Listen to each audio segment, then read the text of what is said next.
Today, I'll be looking at the current state of Social Security and how recent developments can affect your benefits. After almost 15 years of helping people retire and answering lots of Social Security questions in that time, I've learned how to separate genuine concerns from unfounded fears and even some scaremongering about the program's future.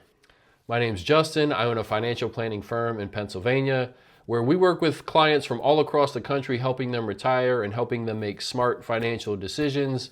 And that's exactly why I'm making this video for you today, to give you a clear picture of where Social Security stands, separate some fact from fiction, and what all this means for your retirement, and most importantly, the biggest factor to focus on. So let's dig right into this. So what makes focusing on Social Security fears a dangerous distraction? Well, many retirees obsess over Social Security program changes. And in my career, I've heard so many comments about it, so many opinions. The biggest ones, though, are the fear that it's set to run out. You might have read that or heard that, especially recently. Another one, and the biggest comment I get by far, is that, Justin, it won't be there for me. I can't count on Social Security to be there for me when I retire, so I'm on my own. And I think this is a very unrealistic outcome, and I'll explain why in a little bit. But while everyone is focusing on Social Security and a lot of these factors that they don't have control over, the real retirement destroyer, inflation, is quietly eroding their purchasing power and will continue to do so in retirement. But the good news is that there are steps that you can take to protect against that. And now, if you're excited about discovering what really matters for your retirement success and you want to know exactly how to protect your purchasing power and how Social Security ties in with inflation and all that stuff, just click the first link in the description below. It'll take you to a quick questionnaire. Fill it out and I will send you a personalized video with step-by-step instructions to help you retire on time. Now let's go over some of the beliefs about Social Security, and there's a ton of them out there. But most retirees believe that Social Security changes are their biggest risk, and that's something that they really need to spend a lot of time and mental energy focusing on. And of course, the biggest ones, like I mentioned earlier, that it's going to run out in 2034. And that's a big one that I've heard a lot, that once 2034 hits, there's going to be a reduction and everybody's benefits are going to go down. And then of course, the biggest one is that, well, if Social Security is gone, it's not going to be there for me. I won't be able to retire. And this is definitely understandable. I'm not discounting this fear at all. For the majority of Americans, Social Security is a necessity and a part of that three-legged stool of retirement income, and a lot of people are counting on it. But here's the big problem that these type of beliefs create.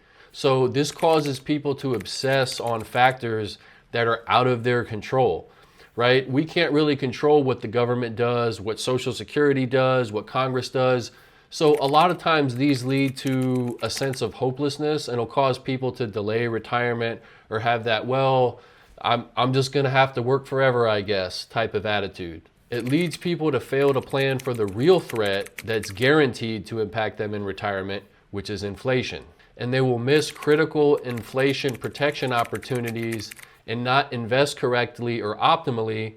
And this is important because inflation protection is a lot more important factor in your longevity in retirement than spending energy worrying about Social Security. And here's why. So Social Security benefits can be adjusted and fixed. And here's what I mean. So as the issuer of currency, the United States, technically we can't run out of money, right? So a lot of these fears and a lot of these headlines that you might read about Social Security running out of money, I think are a lot of smoke and mirrors in a way to just kind of score political points or pit one party against the other. So what really happens with Social Security is when you read that they might run out, or the trust fund might run out by 2034, there's a lot of different fixes that can be applied to that. So number one is the FICA taxes that come out of people's paychecks to pay for Social Security could be raised.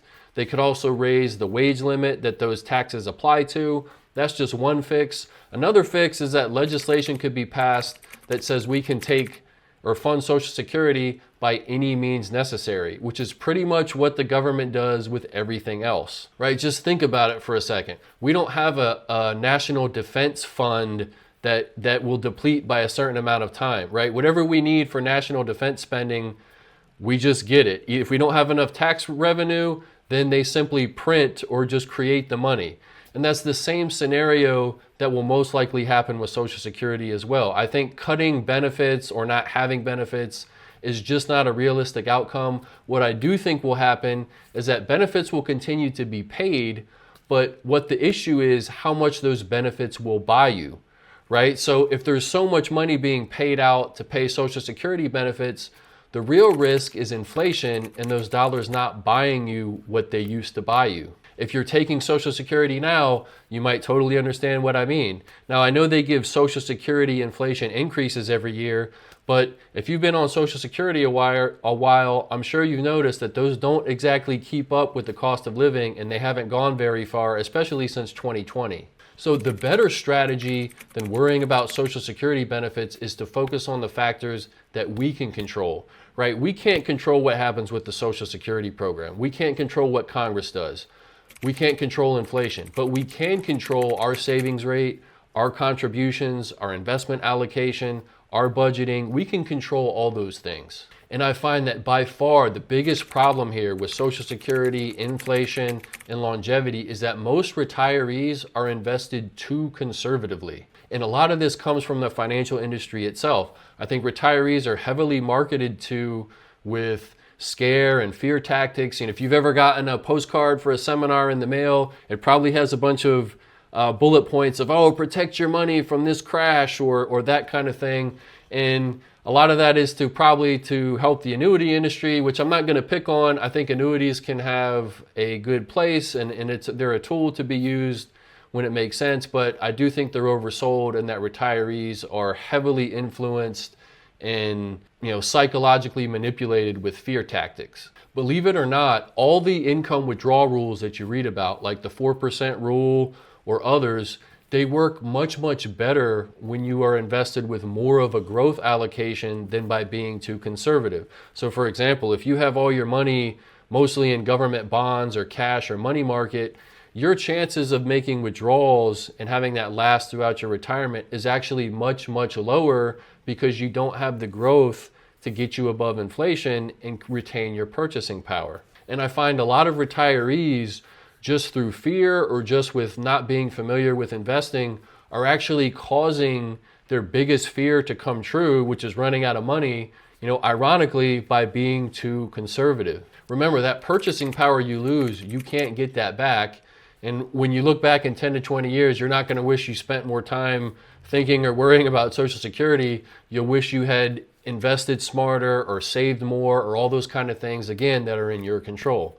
And of course, now this is different for everybody, right? I'm not saying that everybody needs to be invested more aggressively and things like that. This is all case by case basis. So I'm speaking in general terms. If you have a lot of assets, then you can get away with being a lot more conservative.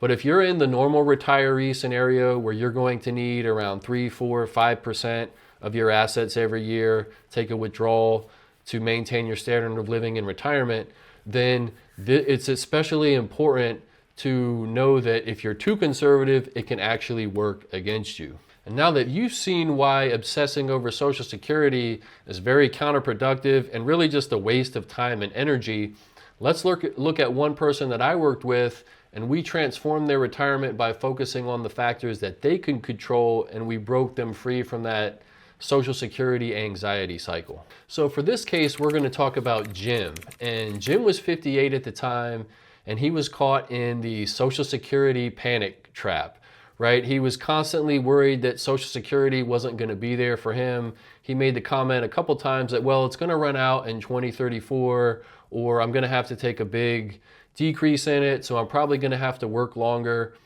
And he was really just, had a very negative outlook about the whole thing. And he enjoyed his job. He didn't really need to retire until he was 65 or even 67 or longer. He wasn't one of those where he felt he had to hurry up and leave. He liked what he did. So he actually had some time. He had a good 8 to 10 to 12 years maybe to continue to invest and build assets for retirement. But he was missing the biggest opportunity to protect against inflation because he had all of his money invested in a government bond fund, maybe getting about 3 to 4% a year if he was lucky. And I'm going to use some software here and take you through some of Jim's details. So again, Jim was 58. We were looking at him retiring at about 65 to 67. And we'll just run this out to age 90. He was making $100,000 a year. We'll assume that that grows by 2%.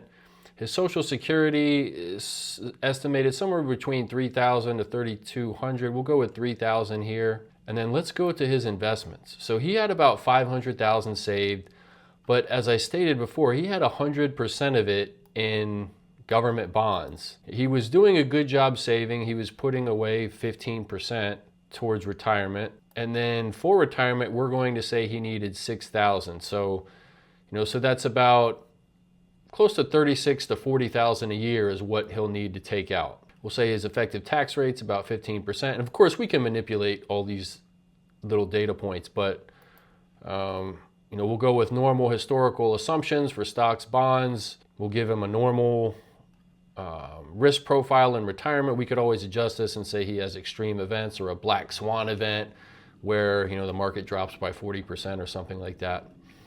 And what I'm showing you here and what we were showing Jim is this is a Monte Carlo simulation. This runs 10,000 simulations, good markets, bad markets.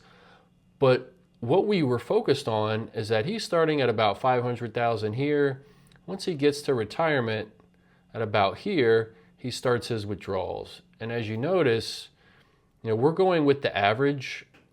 And if we just follow the average, he runs out of money somewhere around 87, if no adjustments are made, of course. But the reason why I like this software is these blue lines here where I'm tracking, this is the really, really good or maybe lucky outcome.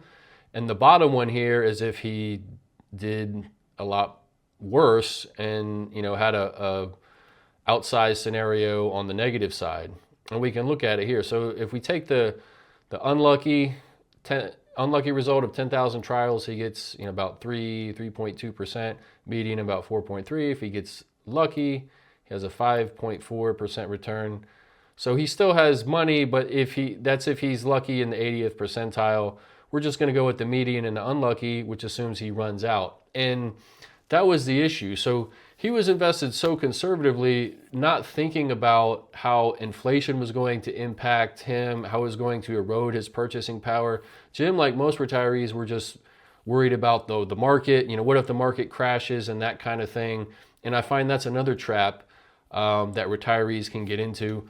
But let's take a look at this in a different way. Let's go back to his portfolio and let's give him a 70-30 mix. And I'm using 70-30 because there's been quite a few studies done, and I'll illustrate this here in a little bit, but there's a particular study done called the Trinity study that showed that if your mix is somewhere around closer to 70-30 or even 75-25 stocks and bonds, that gives you most favorable statistics if you're running 4 to 6% withdrawal range over a 30-year period. So that's what we're going to go with, and let's see how that changed things for Jim. So now we can see if we're running the same 10,000 simulations again. So his assets build up higher by retirement, and then he starts taking his withdrawals, and he has his normal market ups and downs. But by the time he hits age 90, he has the same amount of money as he does when he started in this scenario, which makes sense with all the data and withdrawal statistics and things like that. Then, of course, if he gets a much better result, he could be way up here. If he hits the unlucky result, then could he run out of money? Sure. Adjustments can always be made at some point in retirement if he was getting extremely bad, had a couple years of really, really bad returns. So adjustments could be made, but as you can see, there's a big difference between adjusting his investments for growth to stay above inflation and what he had before. So after we showed that to Jim, we were able to reallocate his assets on the growth side. Now he's protecting his purchasing power. More importantly, we built some confidence in him after giving him some education on how the Social Security program really worked, telling him some of the points that I explained earlier, how it's very unlikely that they won't pay benefits. What's important is how much those benefits will buy you. So now Jim has a realistic outlook and he understands what his true risk is and how inflation will impact him. And so now he can work as long as he wants till 65, 67, and have that balanced approach, securing the wealth that he has today, investing it more optimally, while still monitoring Social Security and deciding when it makes more sense for him to actually retire and take his benefits. And most importantly, Jim is focusing on the factors that he can control. And that was the biggest thing, that I think the biggest point, advantage he got of working together, is realizing that, hey, we can't control Social Security. We can't control Congress. We can't control all that stuff. We have to control what happens in our own house with our own money.